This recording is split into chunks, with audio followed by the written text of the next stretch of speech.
नमो विष्णुपादाय कृष्णपृष्ठाय भूतले श्रीमद्भक्तिप्रज्ञानकेशव इति नामिने।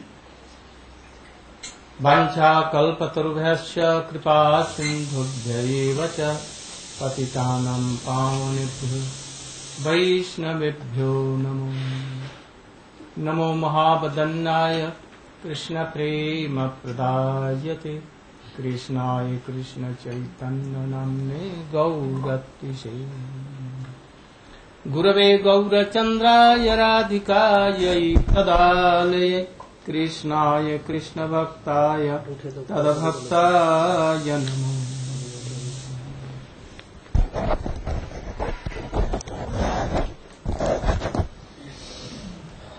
और बड़ी खुशी की बात है कि 1 वर्ष के बाद में मैं यहाँ पर आया। हमारे कांतिलाल पुंजा जी, उनके बड़े भैया और जगन्नाथ इत्यादि सभी भाई लोग बड़े आग्रह से बुलाया। मुझे ऐसे मालूम पड़ता है ये मिनी इंडिया है, छोटा भारत है और अपना घर है। बड़े प्रेम से ये लोग बुलाते हैं। इसलिए वृंदावन जैसे धाम को, मधुर धाम को, जहां पर कृष्ण की लीलाएं हुई, जहां उनके सब कुंज हैं, हिरणे फुदकती हैं, मोर नाचते हैं, जहाँ सब समय षड ऋतु जहाँ पर विराजमानी होती है, जो सिद्ध भूमि है गोलोक वृंदावन में, उस वृंदावन में कोई भी अंतर नहीं है। यहाँ तक लिखा है यदि तुम शरीर से वास नहीं कर सकते वृंदावन में तो मन ही मन में भी वास करो। और बतलाओ, मैं उस वृंदावन को छोड़ करके इधर उधर भटक रहा हूं। किस लिए भटक रहा हूं? कोई प्यारी वृंदावन को छोड़ना चाहता है? तो इसलिए मैं यहाँ आता हूं तो ऐसा ही मालूम होता है कि ये भी यहाँ के पर्वत सब हैं, यहाँ के छोटे छोटे वन हैं, बड़े सुंदर सुंदर। चारों तरफ में, वहां पर 3 तरफ यमुना है, यहाँ पर चारों तरफ में यमुना है। यहाँ पर भी बड़े बड़े अच्छे अच्छे सब लोग भक्त हैं और प्रेम से बुलाते हैं भगवान की कथाओं को सुनने के लिए। इसलिए वृंदावन छोड़ करके, धाम छोड़ करके भी मैं यहाँ आ जाता हूँ। यह सौभाग्य की बात है, परम सौभाग्य की बात है कि इसी घर में, इसी जगह जहाँ पर मैं बैठा हूँ, ये पुंजा ब्रदर्स के आग्रह से हमारे परम पूज्य शिक्षा गुरु भक्ति वेदांत स्वामी महाराज जी भी यहाँ पर उपस्थित हुए। एक बार नहीं तो 2 बार। और इन लोगों का आग्रह देकर के उनकी इच्छा हुई कि यहाँ पर भी एक आश्रम हो, और इसके अनुसार में या ब्रदर्स ने अपना बहुत कुछ त्याग करके यहाँ पर मंदिर बनाया। इसको काली रमणीक द्वीप भी इसको लोग, कुछ लोग मानते हैं। रमणीक द्वीप ना, रमणीक द्वीप। काली अपने बच्चों के साथ में, अपनी पत्नियों के साथ में यहाँ पर आकर के निवास किया कृष्ण के आदेश से। वो स्मृति भी इसमें लगी हुई है। स्वामी जी को यहाँ पर बहुत आदर दिया और यहाँ पर एक आश्रम भी उनकी इच्छा से। हमारे कांति जी के बड़े भैया ये और वासुदेव, उन लोगों ने बहुत सेवा की। हमारे गौर मोहन जी पहले से, और उनकी पत्नी परम विदुषी और परम भक्त हैं। जब आप लोग इनके कीर्तन को सुनेंगे, इनकी वाणी को सुनेंगे तो देखेंगे ये कैसी है। मुझे इनसे बहुत ही स्नेह है। तो मुझे बड़ी खुशी हुई कि मैं यहाँ पर आया।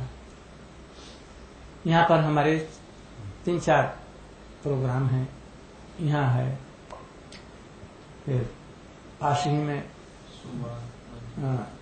सुबह में भी है और सब जगहों में है। यहाँ पर हम लोग चेष्टा करेंगे भागवत कम से कम तो 12 दिन हो, और सवेरे 3 घंटा, शाम को 3 घंटा, 6 घंटा डेली, और 7 दिन कंटिन्यूअस हो, तो उसका कुछ अंश हम लोग कह सकते हैं। कृष्ण की लीलाएं ऐसी हैं, यदि कोई श्रद्धा पूर्वक सुने कृष्ण की लीला कथाओं को,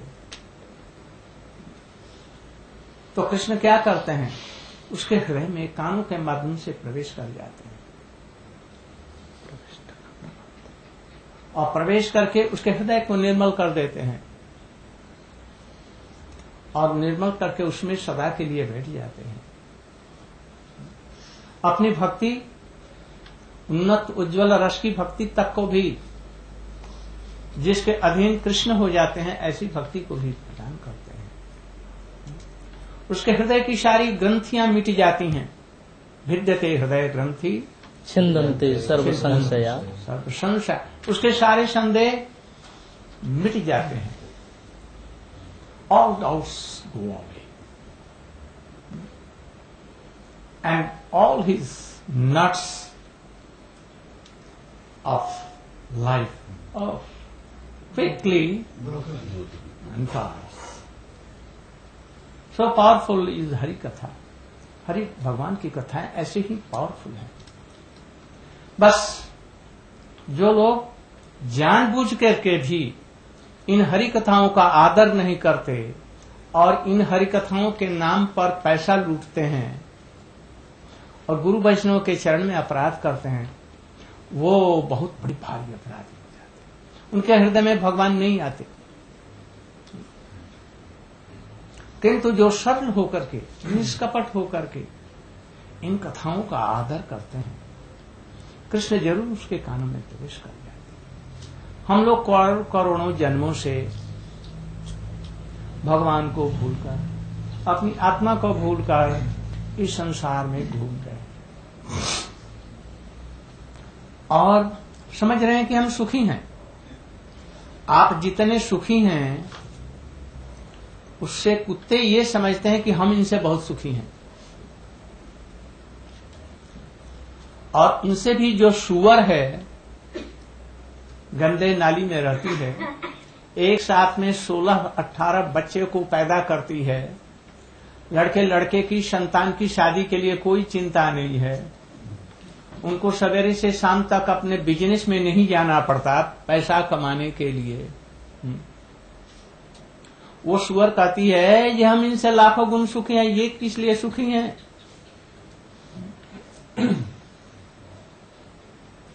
ऐसे ही हम लाखों जन्मों से घूम रहे हैं भगवान को भूल करके। इस चीज को मत भूलो।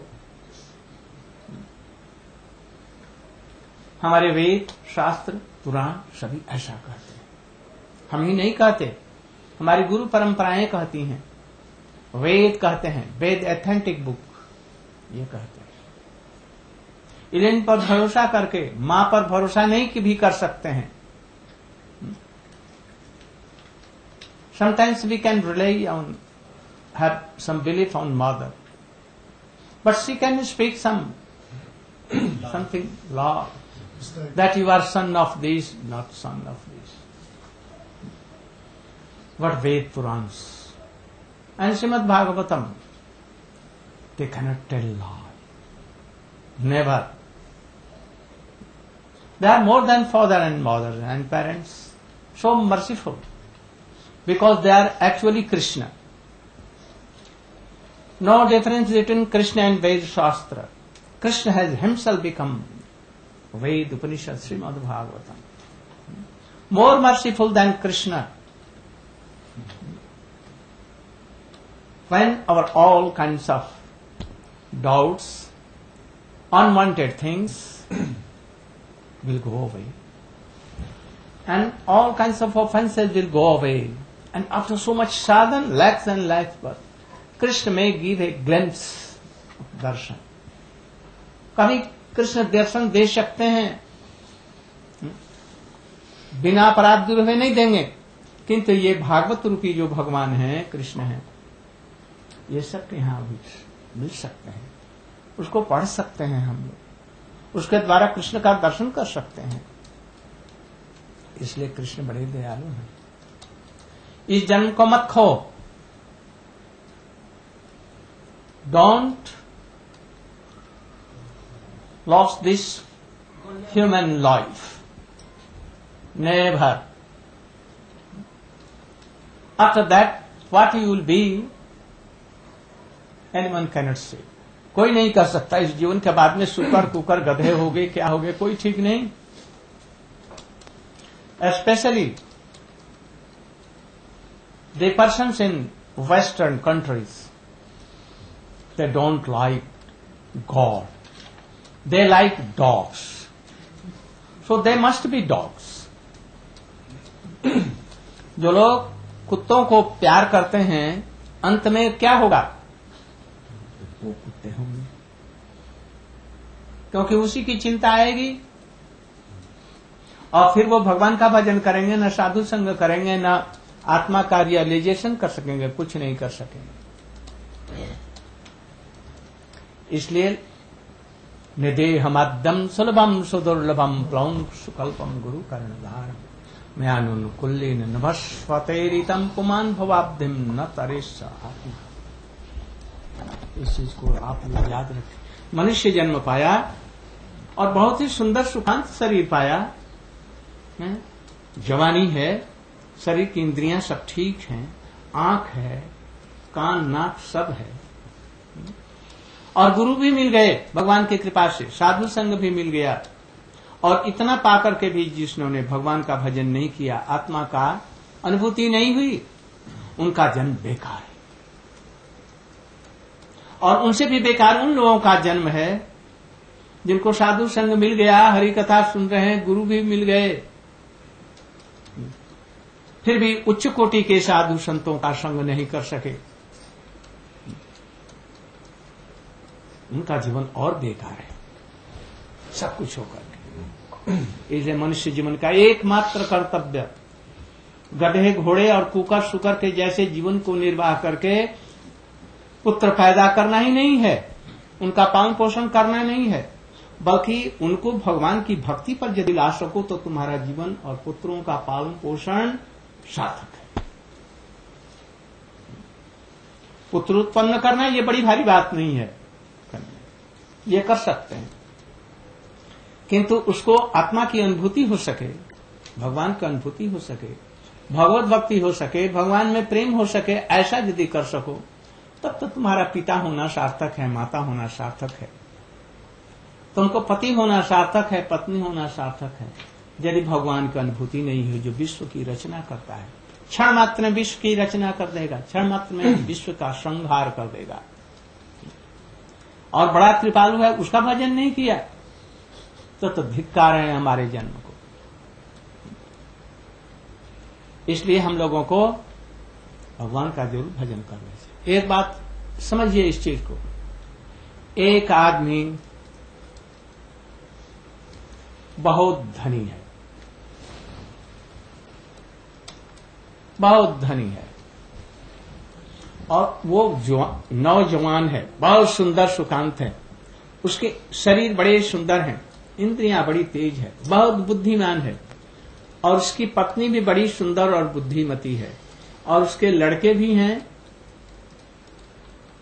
4 लड़के हैं, 1 या 2 लड़की है, वो भी सुंदर है, लड़कियों की अच्छी जगह में शादी हो गई, लड़कों की शादी हो गई, उनके नाती भी हो गए, बड़े सुंदर रूप से उनका सब कुछ चल रहा है,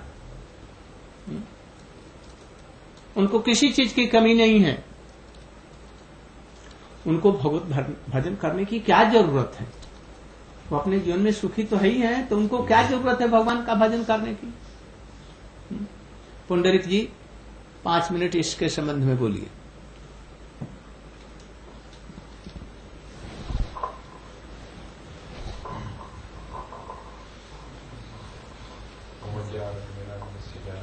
खड़े होकर श्री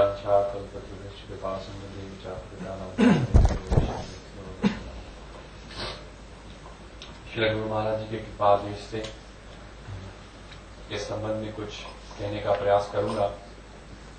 श्री गुरु महाराज ने बताया कि इस संसार में ऐसे बहुत से व्यक्ति हैं जिनके पास धन, वैभव, परिवार और एक समाज में रहने के लिए जिन आवश्यक चीजों की जरूरत होती है उनके पास बहुत अच्छी मात्रा में उपलब्ध है। किसी प्रकार की परेशानी या चिंता नहीं है। इसलिए ऐसे लोग सोचते हैं कि हमें भजन करने की कोई जरूरत नहीं है क्योंकि हमारे पास समस्त प्रकार की सुख सुविधाएं उपलब्ध हैं। लेकिन यदि हम बहुत ध्यान से विचार करें इस बात पर तो यह पाएंगे कि उनका जो सुख है वो वास्तविक सुख नहीं है, सुख की प्रतीति है, लगता है कि सुख है। जैसे गुरु महाराज जी ने भी स्वयं ही बताया कि हम जन्मों जन्मों से भटक रहे हैं। अर्थात क्या, ये सुख ठीक वैसे ही है जैसे इस घर के अंदर हम बैठे हैं और इससे भी अधिक और ऐसे ऐसे वैभवशाली घर हैं जहां पर बटन दबाने से समस्त प्रकार की चीजें उपलब्ध हो सकती हैं और भी बहुत प्रकार का वैभव है। किंतु उस घर के चारों ओर बाहर भी यदि आग लगी हो तो उस घर के अंदर बैठ करके हम जिस सुख को उपभोग कर रहे हैं उस सुख की वास्तविकता कितनी रह जाती है। You can speak also sometimes in English also. उस सुख की वास्तविकता कितनी रह जाती है। इसलिए यदि हम और भी गौर करें तो देखेंगे no matter how ever beautiful we are, we may be very powerful, but because we have this material body, so we are bound to suffer certain inevitable miseries of this world. We must feel hungry. 3 times a day, we want to eat food. Any strong person of the world cannot say that he can live without food. They feel thirsty, they must take water, pure water. They cannot live without water. They must breathe some pure air. They cannot surpass the laws of material nature. They cannot. और यदि एक चीज और देखें कि सभी में भोग करने की प्रचुर कामना है, कि जितने भी लोग हैं सभी में, छोटे से बच्चे में भी। तो जब सभी में भोग करने की इच्छा इतनी प्रबल है और जिस प्रकार से उनका शरीर विकसित होता है, ये भोग करने की इच्छा, वासना और प्रबल होती जाती है, ऐसी अवस्था में कौन किसको सुख प्रदान करेगा? सभी तो शोषण करना चाहते हैं एक दूसरे का। इस स्वार्थता के कारण ऊपर से दिखने वाली मीठी मीठी बातें या जो रिश्ते हम निभाते भी हैं दोस्ती के नाम पर या मां बेटे भाई बहन के नाम पर, ये सब स्वार्थ पर है, निस्वार्थ नहीं है। जब तक इंद्रियों का सुख एक दूसरे से मिलता रहता है तब तक तो हम एक दूसरे के बहुत ही प्यारे हैं। जैसे ही उस सुख में बाधा उत्पन्न होती है, भाई भाई को कत्ल कर देता है। कितने ही उदाहरण हैं शास्त्रों में, इतिहास में भी हम देखते हैं, आज वर्तमान समाज में भी देख रहे हैं। इसी समाज में हमारा ही देश, हमारा ही घर, किंतु उसमें हम सुख से सांस नहीं ले सकते हैं। ईरान इराक कितने प्रकार के युद्ध हम सुन रहे हैं। सद्दाम हुसैन को लीजिए, बड़ा प्रभावी है, देश का नेता है, कितने लोग उसके नीचे चल रहे हैं, किंतु आज अपने ही देश में चूहे के जैसे बैठ के दुबक करके बैठा हुआ है। तो किस प्रकार की खुशी है ये, किस प्रकार का आनंद है। और इधर शरीर क्रमशः धीरे धीरे धीरे धीरे धीरे धीरे धीरे मृत्यु की ओर अग्रसर हो रहा है। Gradually this body is advancing towards death. Eyes, years, teeth, all our senses gradually they are becoming more and more weak. So in this prime age of our life, when one is young, we were supposed to utilize this wealth to attain the most precious jewel. What was that? Eternal bliss, eternal happiness. Why it is important?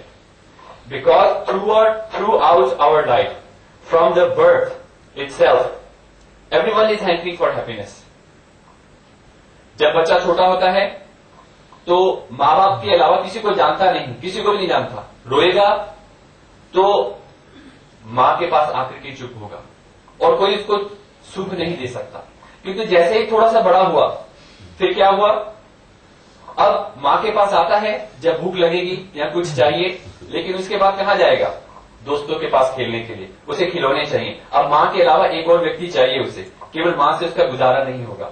कैसा रिश्ता है, मां उसके बिना तड़प रही है, किंतु अब उसे मां की कब याद आएगी, जब उसे कुछ खाने के लिए चाहिए या कुछ चोट लगी या किसी चीज की जरूरत है, नहीं तो अब मां की जरूरत नहीं।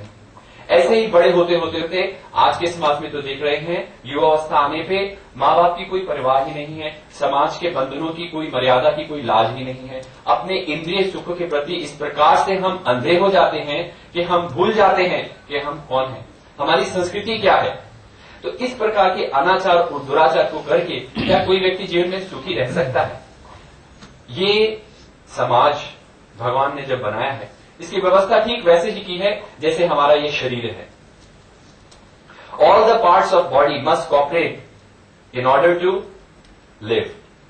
If hands, fingers, eyes, nose they start discooperating with ourselves, then what will happen? Can we live even for one moment? Not possible. ऐसे ही पुत्र, पिता, माता, ये सारे शब्दों के अर्थ यदि हम ध्यान से देखें तो इन शब्दों में एक दूसरे के प्रति कर्तव्यता का बोध होता है। और यदि हम अपने उन कर्तव्यों को भूल करके केवल अपने आप को ये शरीर समझकर ही जीवन निर्वाह करेंगे तो कभी भी सुखी नहीं रह सकते हैं, संभव ही नहीं है। और प्रहलाद महाराज जी की शिक्षा में भी हमें इस बात को और अच्छे से समझने को बहुत सुंदर शिक्षा मिलती है, जिसमें बोलते हैं क्योंकि उनके पिताजी हिरण्यकशिपु बहुत बड़े असुर हैं, असुरों के राजा हैं। छोटे से बालक, 5 वर्ष का बालक, उसको स्कूल में पढ़ने के लिए भेजा। कौन से स्कूल में पढ़ने के लिए भेजा? असुरों के स्कूल में। उस स्कूल में क्या शिक्षा दी जाती है? शाम, दाम, दंड, भेद इत्यादि की नीतियां जो आजकल सिखाई जा रही हैं। ये नहीं सिखाया जा रहा कि प्रेम कैसे करो, धर्म का आचरण कैसे करो, तुम लोग आत्मा हो, शरीर नहीं हो, इस तथ्य को प्राप्त करने की चेष्टा करो। इस प्रकार की शिक्षा नहीं है। शिक्षा है कैसे झूठ बोले, कैसे धोखा दे, कैसे अनाचार करे, कैसे दुराचार करे, या किस प्रकार से विध्वंस कर सके, इन चीजों को सिखाया जा रहा है। तो किंतु प्रहलाद महाराज तो शुद्ध भक्त हैं। नारद जी की कृपा से उनके हृदय में उस भगवत विद्या को पूर्ण रूप से उन्होंने अनुभूति कर रखी है, इसलिए उनको किसी प्रकार से संशय नहीं है। तो जब हिरण्यकशिपु ने उनसे पूछा प्रहलाद महाराज जी से कि बताओ बेटा, इतने दिन से तुम स्कूल में जा रहे हो, तुम्हें क्या शिक्षा सबसे अच्छी लगी? तो प्रहलाद महाराज बोलते हैं, तत्साधु मन्ये असुर वज्य देहिनाम सदा समुद्विग्न ध्यान असद ग्रहाता हित्वात्म पातम गृहमंद कूपम वरम गतो यद हरिमाश्रयेत।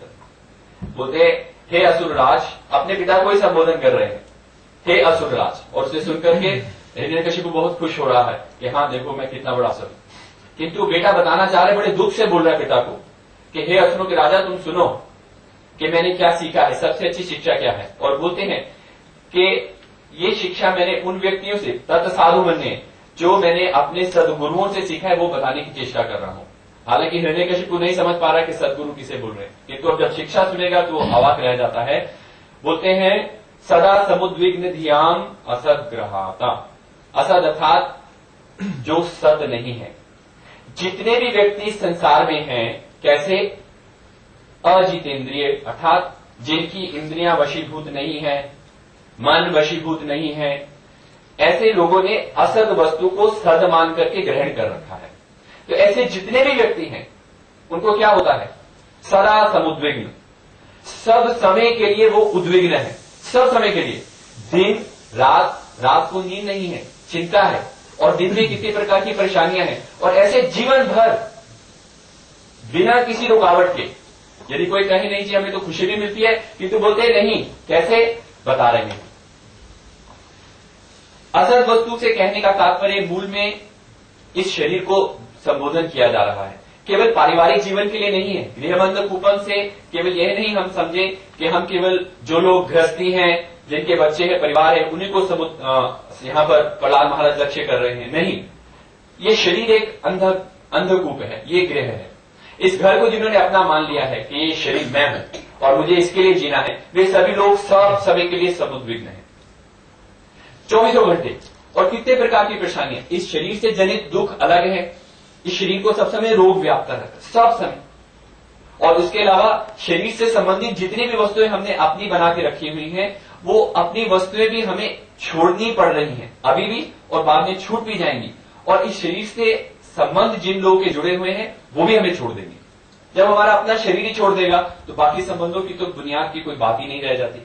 तो ऐसे सब लोग क्योंकि असत वस्तु को अपना मान लिया है जो सत्य नहीं है, इसलिए सब समय दुखी है। तो बोलते हैं प्रहलाद महाराज जी, ऐसे लोगों को क्या करना चाहिए? वनम गतो यद हरिमाश्रय।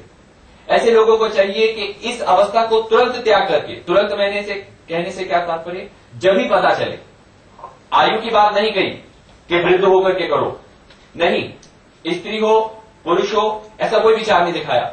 जैसे ही पता चले आपको तुरंत, जैसे पैसा कमाने का मौका मिले तो हम ये इंतजार नहीं करेंगे कि जब मैं 60 वर्ष का हो जाऊंगा तब पैसा कमाऊंगा या 40 वर्ष का हो जाऊंगा तब पैसा कमाऊंगा, नहीं। शरीर संबंधी सुख को प्राप्त करने के लिए तो हम बाल्यकाल से ही तत्पर हैं, जन्म से ही तत्पर है।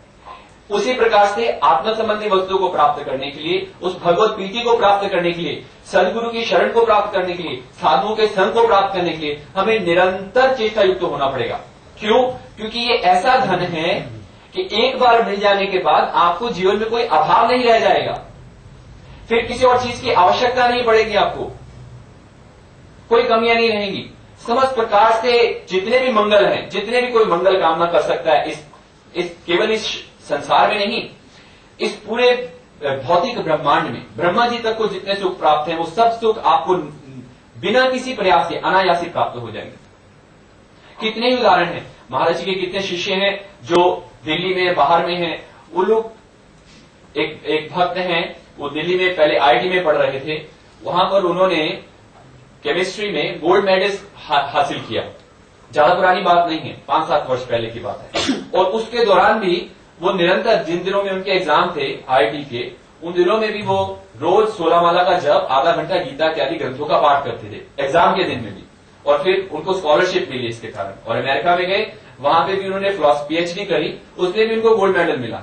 और उसके दौरान भी उन्होंने किसी भी ऐसा एक दिन नहीं छोड़ा जिस दिन उन्होंने गुरु जी के दिए हुए मंत्रों का जप ना किया हो, हरिनाम ना किया हो, अपने ग्रंथों का अनुशीलन ना किया हो। तो हम देखते हैं ऐसे व्यक्ति जो लोग भगवान से जुड़े हुए हैं संतों के द्वारा, भक्ति के इस पथ के द्वारा, जो गीता में कृष्ण ने अर्जुन को ज्ञान दिया उसके द्वारा, जिन्होंने अपने जीवन को संतुलित कर रखा है, उनको इस जीवन में भी सुख है, किसी प्रकार की परेशानी नहीं है। क्यों? क्योंकि उनका विवेक सब समय जागृत है। जिस व्यक्ति का विवेक जागृत है उसको कोई परेशान नहीं कर सकता, क्योंकि वो जानता है इस शरीर का तो सब समय ही, ये शरीर तो मरा ही हुआ है, शरीर से संबंधी जितने वस्तुएं वो अनित्य हैं। जब हम आए इस संसार में उसको लेकर नहीं आए, और जब मृत्यु भी होगी तो कुछ भी वस्तु साथ में नहीं जाएगी। तब ऐसी अवस्था में किस चीज का दुख, किस चीज का शोक? केवल एक चीज का, कि जिस उद्देश्य के लिए, जिस कार्य के लिए ये शरीर मिला था, क्या? भगवत प्राप्ति। जैसे अभी गुरु जी ने बताया, निर्देह माध्यम सुलभम सुदुर्लभम, बहुत ही दुर्लभ, बहुत ही दुर्लभ, अत्यंत दुर्लभ। फिर मिलेगा कि नहीं मिलेगा पता नहीं।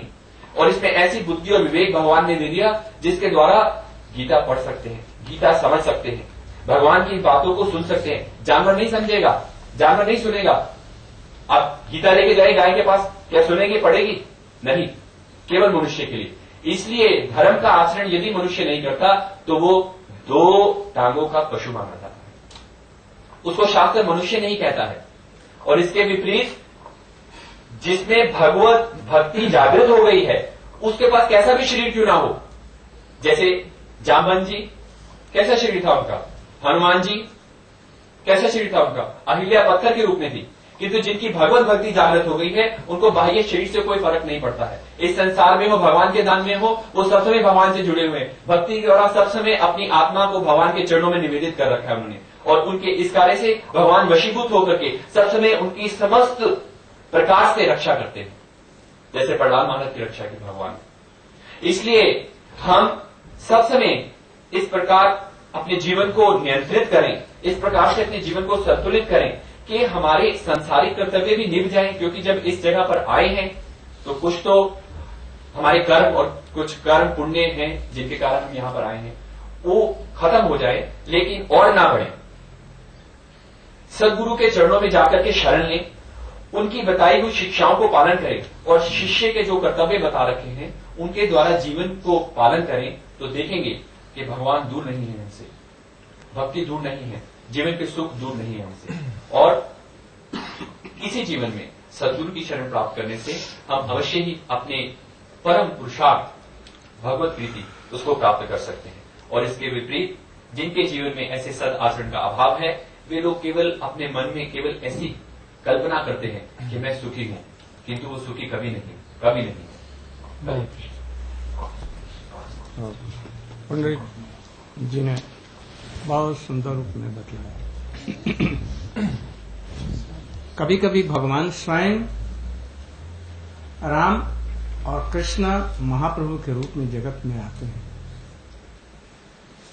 और कभी कभी अपने परम भक्तों को इस जगत में भेजते हैं हमारे कल्याण के लिए। जैसे सुखदेव गोस्वामी भगवान के परिकर थे। परीक्षित महाराज जी को भागवत कथा सुनाने के बहाने जगत का कल्याण किया। यदि ये भागवत ग्रंथ जगत में प्रकाश नहीं होता तो जगत अधूरा रह जाता, यथार्थ कल्याण नहीं होता। ये गीता जो संसार में सबसे पुस्तक श्रेष्ठ है, वो हमारे यहां धर्म राज्य में पहली पुस्तक है। और श्रीमद् भागवत अंतिम पुस्तक है, सबसे श्रेष्ठ। पीएचडी और डीलिट लोगों के लिए भी वो पठनीय है, इतनी ऊंची है। उसमें प्रेम का संदेश है, कैसे कृष्ण ब्रज में प्रकट होकर के सबसे प्रेम किया, हिरणों से भी प्रेम किया, मयूरों से भी किया, और गोप गोपियों की तो बात ही क्या। इसलिए श्रीमद् भागवत में बतलाया गया, लब्ध्वा सुदुर्लभम इदम बहु संभवन्ति। शुभानंद ब्रह्मचारी जी इस पर थोड़ा सा विचार आप लोगों के सामने प्रस्तुत करें, मनोरंजक रूप में, कहानियों के माध्यम से। I've told so much things in English.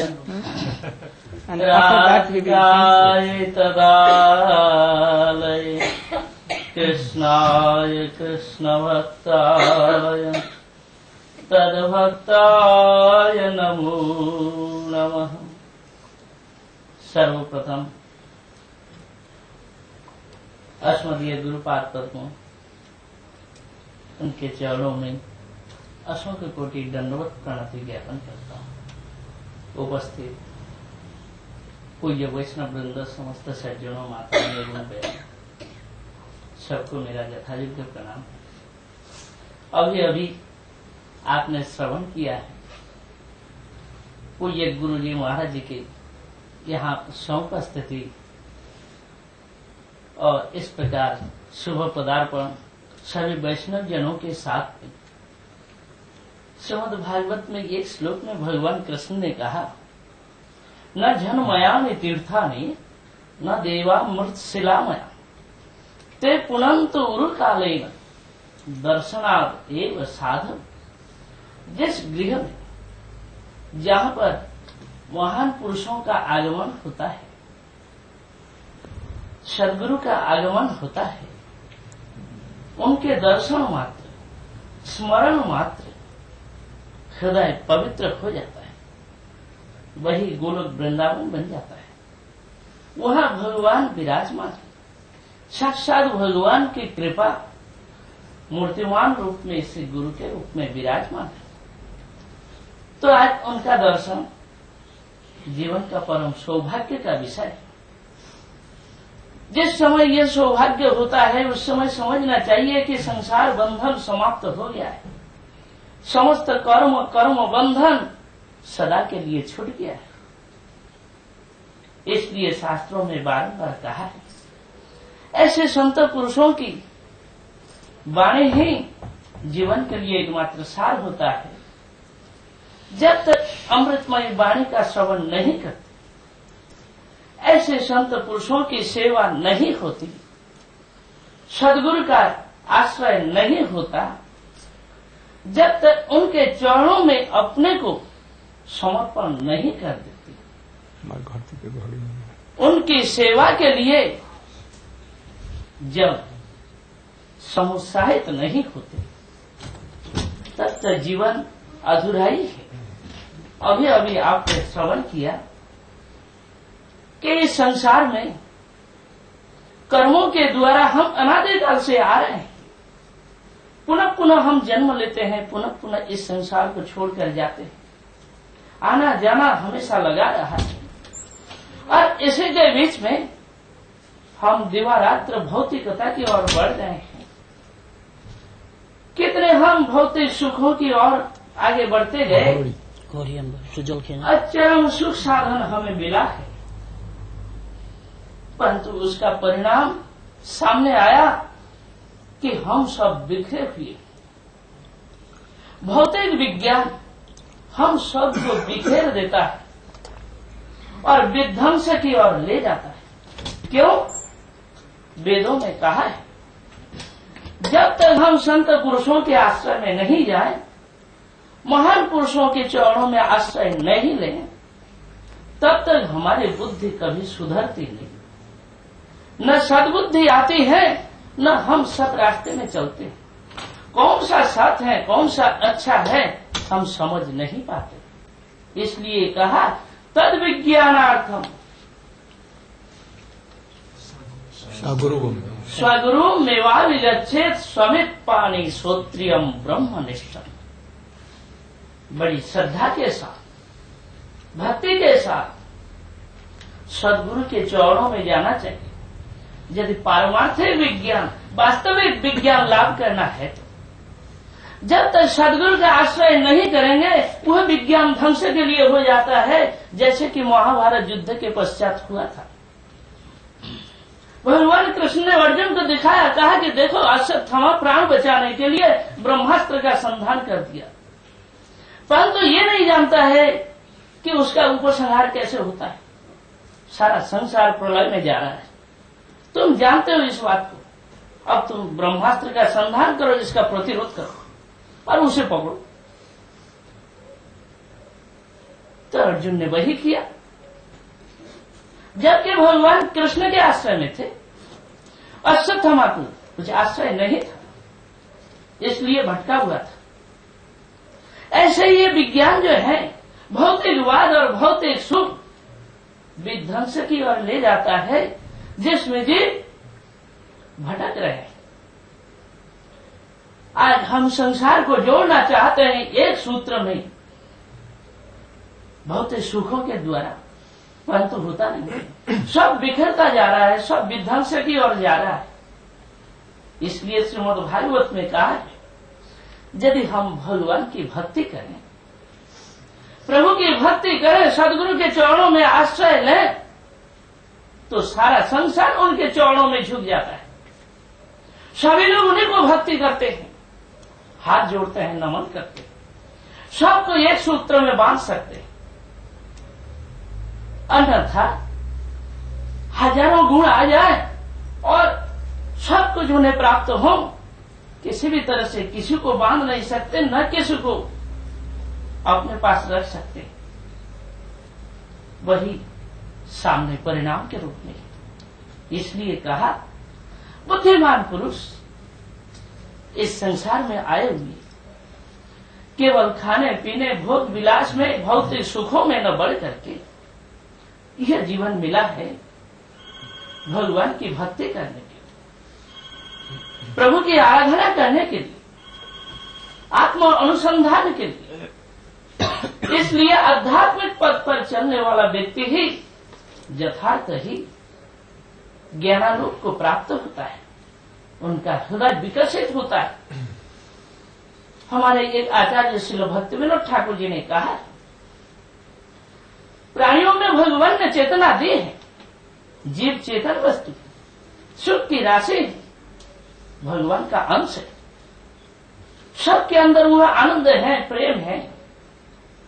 विश्व संसार में ऐसा कोई मानव नहीं जो सुख शांति नहीं चाहता हो, ऐसा कोई प्राणी नहीं सुख नहीं चाहता। उसी के लिए लोग बड़े बड़े कर्मों को करते हैं, देश विदेश की यात्रा करते हैं, इधर से उधर जा रहे हैं, आ रहे हैं, सब कुछ कर रहे हैं। ये सब किसके लिए? कि सुख प्राप्ति के लिए। परंतु सुख नहीं मिल पाता है, उसका ठीक उल्टा विपरीत हो जाता है, दुख ही दुख आता है। वही कारण है कि वेदांत का संदेश कि एक के पीछे 0 लगा दे तो 10 गुना बढ़ता जाएगा। ऐसे जितना ही 0 बैठाते जाएंगे उतना ही 10-10 गुना बढ़ता चला जाएगा और संख्या बढ़ती जाएगी। और एक को छोड़ करके जब हम सबको ऐसे 0 लगाते जाएंगे, जोड़ते जाएंगे, कुछ भी नहीं होगा, सब 0। इसलिए वेदांत ने कहा एकमेवाद्वितीयम्, विश्व संसार में एक परम पुरुष भगवान है। उनका आश्रय छोड़ करके जब हम घूमते रहेंगे, सबको अपनाते रहेंगे, कोई अपना नहीं होगा, सब बिखर जाएगा। इसलिए कहा उस परम पुरुष भगवान को भक्ति करें, श्रद्धा करें, उनको अपनाए तो सबको अपनाना होता है। इसलिए स्मृति शास्त्र में भी यही कहा, तस्मिन् तुष्टे जगत तुष्टम प्रणीते प्रणताम जगत। उनके प्रसन्न होने पर सभी लोग प्रसन्न होते हैं, उनके तृप्त होने पर सभी लोग तृप्त होते हैं। वे हैं विश्वम्भर, अणु अणु में सर्वत्र व्यक्त है, जिन्होंने सारा विश्व संसार को बनाया, जो सब में अणु अणु में घट घट वासी अंतर्यामी के रूप में है, काल रूप में सबको चलाते हैं। हम सबके शरीर में शक्ति को दिए हैं, हमारे अंदर बुद्धि को, विवेक को दिया है, परंतु हम इस शरीर को पा करके बीच में अहंकार करते हैं। इधर में जन्म, उधर में मृत्यु, और बीच में हम अहंकार अभिमान में, स्वाभिमान में डूबे हुए हैं। अहंकार विमूढ़ात्मा करता हम इति मन्यते। जीव संसार में आकर के अहंकारी अभिमानी होकर अपने को कर्ता मान बैठता है कि मैं ही करने वाला हूं, मैं ही भोग करने वाला हूं, परंतु कोई भोग करने वाला नहीं और न ही करता है, न ही भोगता है। भोगता तो एकमात्र विश्व ब्रह्मांड के प्रभु भगवान है। हम सब उनके सेवक हैं, उनके दास हैं। चैतन्य महाप्रभु जी ने वही कहा है, हम सबका परिचय क्या है? हम सब उनके सेवक हैं, उनके दास हैं। सेवा ही हमारा धर्म है। और इसे छोड़कर जिस समय हम कभी निराकार निराधार की ओर बढ़ते हैं तो उस समय क्लेशो अधिकतरस्तेषां अव्यक्त आसक्त चेतसा। जो कोई निराकार की उपासना में चले जाते हैं, निर्विशेष की आराधना में, तो वो अधिक दुख कष्ट को भोगता है। और जो भौतिक मार्ग में विषय सुखों की ओर बढ़ता है और भी अधिक कष्ट को प्राप्त है। इसलिए कहा लब्ध्वा सुदुर्लभम इदम बहु संभवान्ति। बड़े भाग्य से हमारा मनुष्य जीवन मिला है। यह भी साधारण रूप से नहीं, असंख्य करोड़ आत्माएं जहां जन्म लेने को तरस रही हैं, उनके बीच में से प्रभु ने हमें जन्म दिया। इस संसार में हमने मानव जीवन को लाभ किया। 84 लाख प्रकार के प्राणी शरीरों में हमने भ्रमण किया। निकलने का कोई रास्ता नहीं मिला। एक ही 3.5 हाथ का दरवाजा, केवल इस दरवाजे से निकलने का उपाय है और कोई रास्ता नहीं। और उसी में जब आए, भ्रमण करते करते लाखों करोड़ों जन्म हम भ्रमण कर लिए। और जब दरवाजे के सामने आए उस समय हमारे सिर में खुजली मच गई और दरवाजे को छोड़ करके हम निकल गए। ऐसे ही भगवान ने हमें मनुष्य जीवन दिया था कि इस संसार से पार होने के लिए चेतनता का विकास दिया था। पहाड़ों में, पेड़ों में चेतनता है, पर वो आच्छादित है, ढका हुआ है, विकास नहीं। पशुओं में, पक्षियों में चेतनता है, संकुचित है, मारने पर डरता है, भागता है, कुछ कर नहीं सकता। जंगलों में, पहाड़ों में रहने वाले मनुष्य भी हैं, उनके जीवन का विकास नहीं है। परंतु सामाजिक रूप में हम आए हुए हैं, हमारे अंदर भगवान ने विकास दिया, बुद्धि दी, तो इस विकास में हम यदि भौतिकता की ओर न बढ़ करके परमार्थ विज्ञान की ओर बढ़ते हैं, आध्यात्मिक चेतना की ओर बढ़ते हैं, तो हमें पारमार्थिक विज्ञान लाभ होगा। उसके द्वारा हमारा जीवन एक आधारित होगा। निराधार में जीवन कभी चल नहीं सकता है, एक आधार को मानना पड़ेगा। भारतीय संस्कृति का यही देन है, यही मुख्य धारा है कि हमारा एक आधार है। हम प्रभु को मान करके, उन्हीं को मान बीच में रख करके हम सब कुछ करते हैं, तो हमें कहीं विपत्ति नहीं होगी। और उनको छोड़ करके जहां कहीं हम जाएंगे, हम भटकते ही रहेंगे। निराधार में कभी भी कोई शांति नहीं हो सकती है। इसलिए कहा यह सुदुर्लभ मनुष्य जीवन मिला भगवत भक्ति के लिए, केवल विषय सुख भोगने के लिए नहीं। इसलिए हम प्रभु की भक्ति करें, उनको मान करके चलें, संत पुरुषों का सेवा करें, उनके चरणों का आश्रय ग्रहण करें, उनके आदेश निर्देश के अनुसार हम अपने जीवन को बनाएं। इसी मार्ग पर चले तो हमें यथार्थ वास्तविक कल्याण मिलेगा। इसलिए मैं यही कह करके अपना वक्तव्य विराम देता हूँ। द्वारका में कृष्ण के लड़के थे, वो खेलते हुए एक जंगल में गए। Once the sons of Krishna, they went to play in forest, and when they were playing, जब वो खेल रहे थे तो उनको प्यास लगी। There was so much, they became so thirsty, and they were searching water, where water, कहाँ पानी है। एक बड़े भारी कुएं में गए। They went and they saw there was a very big well. बड़े वेल को देखा। हम हिंदी में बोल देते हैं, अंग्रेजी में कोई दूसरे बोल देंगे। तो बड़े भारी गंभीर कुएं को देखा और उसमें देखा कि एक बड़ा भारी जानवर उस कुएं में पड़ा हुआ है, जिसको हिंदी में गिरगिट कहते हैं, जो अपने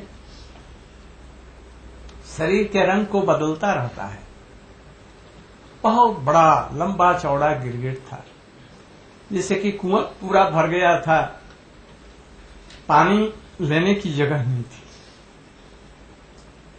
देख करके सब बच्चों ने मिल करके उसको निकालने की चेष्टा की, बहुत चेष्टा की, किंतु वो निकल नहीं सका।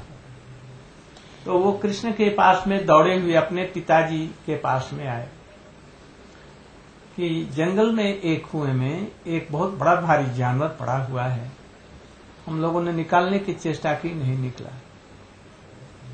क्या चीज है हम लोग को पता नहीं लग सका। कृष्ण उनके साथ में गए, देखा जी ये गिरगिट कुएं में पड़ा हुआ बहुत बड़ा विशाल है। उन्होंने अपने पैर को नीचे कुएं में लटका दिया और उसके सिर को अपने पैरों से छू दिया, और छूते ही बड़ा दिव्य जैसा, गंधर्प जैसा, बड़ा सुंदर मूर्ति का एक नवयुवक निकला। उसने कृष्ण को चारों तरफ से परिक्रमा करके प्रणाम किया और प्रणाम करके हाथ जोड़ करके स्तव स्तुति करने लगा। ये आपके स्पर्श मात्र से मेरा उद्धार हो गया, आप कृपा करके हमें अपनी भक्ति दीजिए, फिर अब संसार में नहीं आना पड़े। कृष्ण ने उन बच्चों को शिक्षा देने के लिए कहा उससे, ये आप कौन हैं, क्यों गिरगिट बन करके इस कुएं में आ गए और इतना दुख भोग कर रहे हैं, कितने दिनों से ऐसा भोग रहे हैं। तो उन्होंने कहा, बहुत दिनों की बात, लाखों वर्ष पहले मैं एक राजा था, बड़ा दान करता था। राजा का नाम क्या? नृग महाराज। बहुत दान करते थे। रोज उनका नियम था लाखों गायें सोने से उनके सींग को बढ़ाकर और पैरों में चांदी के खूर और ऊपर से रेशमी वस्त्र जिसमें कि सोने लगे हुए हों, झालर, और उसका बछड़ा हो, और दूध 40 किलो गैया देती है, और बछड़ा फुदकने वाला बड़ा सुंदर बछड़ी, और उसके साथ में लाख गायों का दान मैं करता था प्रतिदिन। तब पानी पीता था। कितनी हमने जीवन भर में, लाखों वर्ष की उस समय उम्र थी, और हमने कितनी गायें दान की, इसका कोई हद नहीं। कोई आकाश के तारों को गिन ले, पृथ्वी के धूल को गिन ले, किंतु मैंने कितना दान किया इसका कोई हिसाब नहीं। एक दिन मैंने लाखों गायें दान की। इतने में एक आदमी दौड़ करके आया, महाराज ये जो गाय आपने दान की है ये मेरी गाय है, आपने तो मुझे दान किया था। और ये भाग करके चली आई और किसी ने आपको पास में बेच दिया और आपने इसको फिर से दान कर दिया। तो दान की ही चीज को तो फिर से दान नहीं करना चाहिए। ये गाय मेरी है, मेरी गाय को दे दीजिए, मत दान कीजिए इसको। और जो दान लिया था वो कहता है ये मैं नहीं दूंगा तुम्हें, ये गाय मेरी है, राजा ने मुझे दान दी है। दोनों लड़ रहे थे। उसने कहा जी मेरी गाय है, वो कहता है जी मेरी गाय। उन्हें राजा ने मुझको दिया, उसने कहा जी राजा ने मुझको दान दिया। दोनों लड़ते हुए महाराज के पास में आए और नालिश कीजिए, महाराज ये गैया मेरी है, वो गैया मेरी है, ये गैया मुझे दीजिए। महाराज ने बहुत चिंता किया, कहा जी देखो एक गाय के बदले 1000 गाय ले लो, 10,000 गाय लो, 1 लाख, 2 लाख, 10 लाख गाय लो। किंतु वो ब्राह्मण तैयार नहीं, हमको तो वही गाय चाहिए, द सेम काउ, हमको दूसरी गाय नहीं चाहिए। दूसरे को समझा दे भैया तुम एक गाय के बदले 10 गाय, 20 गाय, लाख गाय ले लो, 10 लाख ले लो, रुपए ले लो, जो कुछ भी ले लो, हमारा राज्य ले लो, किंतु ये गैया लौटा दो। तो मैं नहीं लौटाता, आपने दिया है गाय, मैं ले जा रहा हूं, मैं नहीं देता, आप अच्छी तरह से न्याय कीजिए।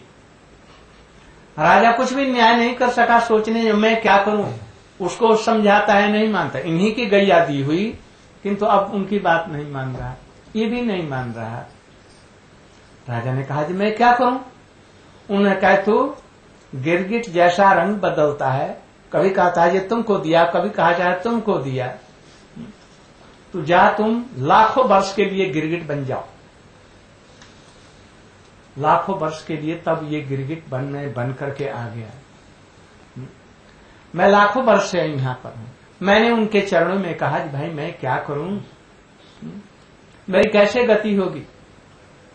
कहा जी हम लोग नहीं जानते, किंतु राजा दानी होने पर भी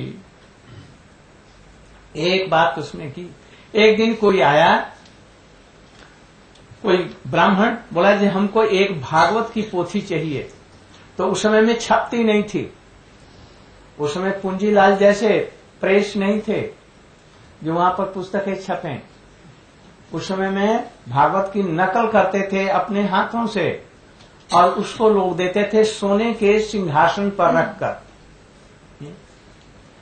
तो राजा से मांगा जी हमको एक भागवत की पोथी चाहिए, हम बहुत चेष्टा किया, हमको नहीं मिल रही है, हमको दीजिए।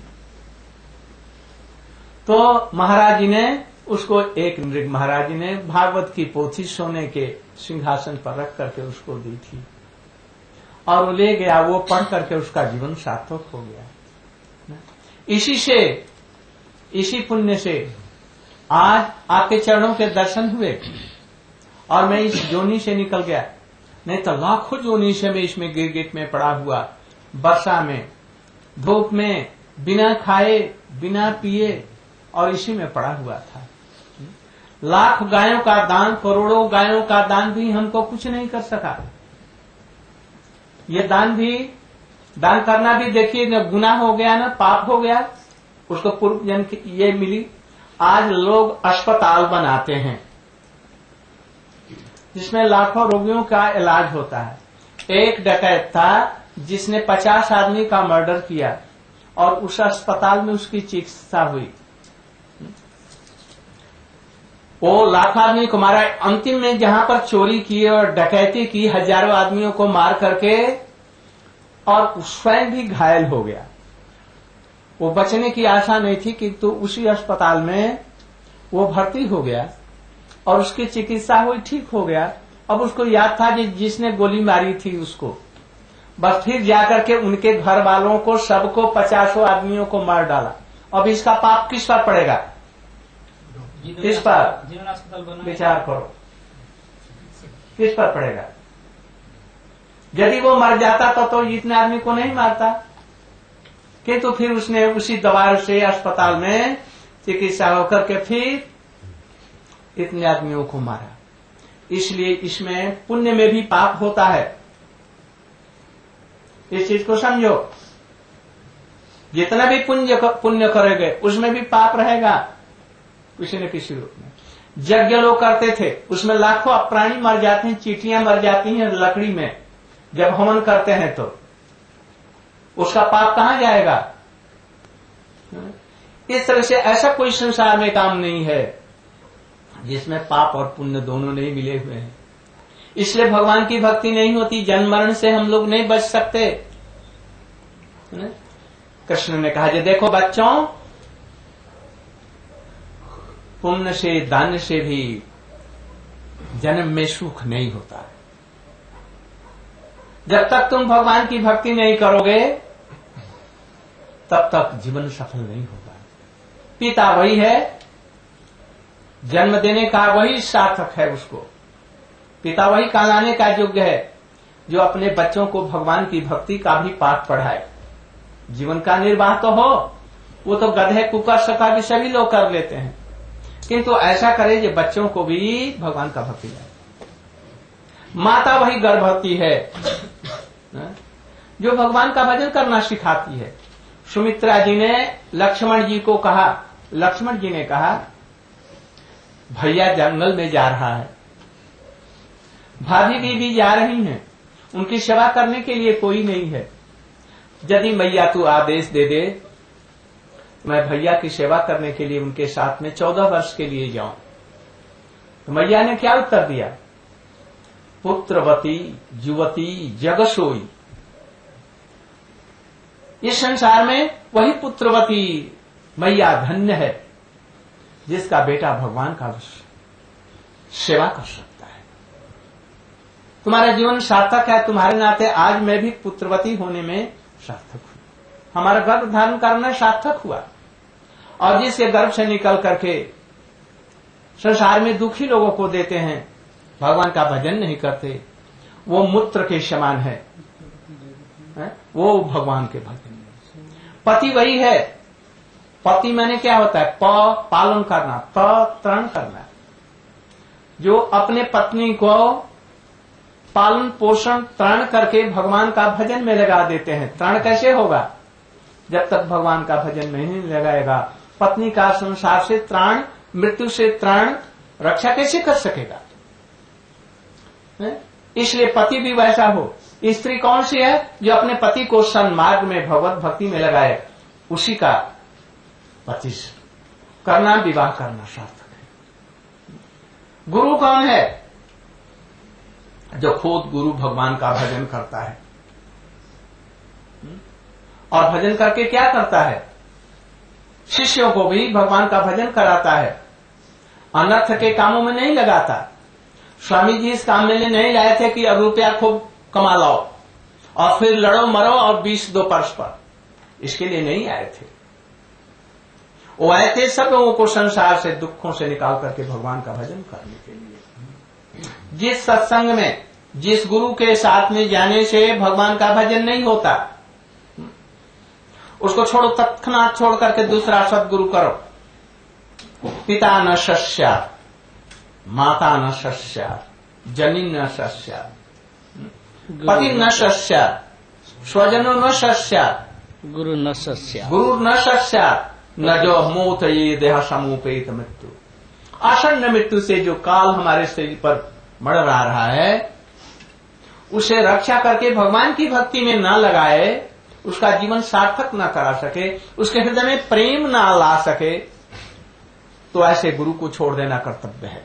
तत्क्षणात 1 सेकंड में मत रखो।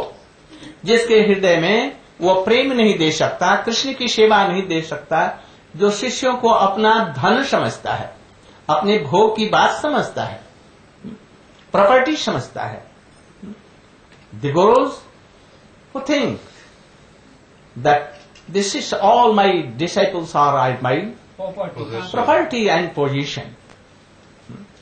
What they are? They are demons. They must be left at once बिना विचार के। गुरु तो वह है ना जो सबको लेकर के कृष्ण भक्ति देकर के भगवान के और राधा जी के कृष्ण के चरणों में पहुंचा दे। अपनी प्रॉपर्टी नहीं, वो कृष्ण की प्रॉपर्टी, हम सब भगवान के सेवक हैं। तो जी जो गुरु भगवान के चरणों में प्रेम नहीं सिखाता, जीवों के साथ में प्रीति नहीं करना सिखलाता, सबसे परस्पर प्रीति का व्यवहार नहीं सिखाता, जो पत्नी से प्यार नहीं करने देता, ये नहीं सिखलाता, जो पत्नी से प्यार करो, माता पिता की सेवा करो, ये नहीं सिखलाता, वो ये सिखलाता है कि पत्नी को मत कुछ करो, पत्नी को भगा दो और सारी धन हमको दे दो। और सन्यासी लोग को ये कहेगा ये तुम पत्नियों दूसरी के पत्नियों से मिलो। ये गुरु नहीं है। गुरु वह है जिसके हृदय में, शिष्यों के हृदय में प्रेम भर दे, सबसे प्यार करे, यहां तक कि कीड़ों से भी प्यार करे, हिरणों से प्यार करे, अपने गुरु भाइयों से प्यार करे, सब में प्यार की शिक्षा दे, प्यार भर दे, जिस प्यार के द्वारा कृष्ण को भी वशीभूत कर ले। ऐसा प्यार गुरु सिखाएगा तब तो गुरु है। और वैष्णव है, उनके संग में रह सकते हैं, नहीं तो एक क्षण भी यदि ऐसे गुरु के साथ में वैष्णव, जो वैष्णव नामधारी हैं किंतु कोई भगवान का प्रेम नहीं दे सकते, दूसरों को शिक्षा नहीं देते, तो फिर क्या गुरु और वैष्णव है। उनको छोड़ करके यदि 1 मिनट भी देर करता है तो उसको प्रेम भक्ति नहीं हो सकती। इसलिए इन सब चीजों का विचार करके दिन रात गुरु सिखलाएगा, ये कृष्ण के चरणों में प्रेम में मत हो जा। मीराबाई जी क्या कर रही, जी गोस्वामी की शिष्या थी, मेरे तो गिरधर गोपाल दूसरों न कोई, मेरे तो गिरधर गोपाल दूसरों न कोई। और गुरु के साथ में रह करके लोक लाज सब कुछ खोई, मेरे तो गिरधर गोपाल दूसरों। ये है ना। अरे शबरी को देखो कैसे जन्म में और कैसे राम के लिए तड़प रही है। राम साधु संतों के पास नहीं गए, उसके पास। साधु संत माने क्या, वेश से साधु संत नहीं, जिसके हृदय में प्रेम है, जो भगवान को भी अपने प्रेम से खींच सकता है, उसको फुर्सत नहीं है और किसी बात का, सब समय प्रेम में भरी है। भगवान की लीलाओं का चिंतन करना, प्रेम से भगवान की कथाओं का श्रवण करना, उसका गायन करना, कीर्तन करना, सबके हृदय को वो बदल दे। ऐसा गुरु हो। और नहीं तो गुरु किस काम का। यदि स्वार्थ और पैसा करना, कमाना ही सिखलाता है, लोगों से द्वेष विद्वेष करना सिखलाता है, ये गुरु नहीं। पुत्र भी कैसा होना चाहिए, प्रहलाद महाराज जी जैसा, जो अपने ऐसे धुरंधर विषयी पिता को भी भगवान से वर मांगा, ये हमारे पिताजी का कल्याण हो जाए। भगवान ने कहा अच्छा ठीक है, जिसके कुल में तुम्हारे जैसे भक्त होते हैं, 21 पीढ़ी के माता पिता सबका उद्धार हो जाता है। और मध्यम कोटि का यदि होगा तो 14, और साधारण भी होगा, भगवान का भजन करेगा, उसके 7 पीढ़ी का उद्धार। अरे तुम तो परम भागवत है, तुम्हारा पिता तो जरूर हो जाएगा। और कुछ मांगो, प्रभु बनियागिरी मत हमको सिखाइए, मैं बनिया नहीं हूं। यदि वर देना तो यही दीजिए, ये जगत के जितने प्राणी दुखी हैं उनका दुख मुझे आ जाए, और हमारी यदि भक्ति कुछ है, ये सबको देकर के सबको संसार से एकदम मुक्त कर दीजिए और अपना प्रेम दीजिए। ये वैष्णव होना चाहिए ना, ये वैष्णव कहलाते हैं, जो दूसरों के लिए रोते हैं, जिनका हृदय, स्वामी जी का हृदय रोया, हाथ में बरस सकते थे, खाने पीने की कमी नहीं थी, किंतु अपने गुरु का आदेश मान करके, भगवान के आदेश को मान करके, पृथ्वी तेज आछे जतो नगरा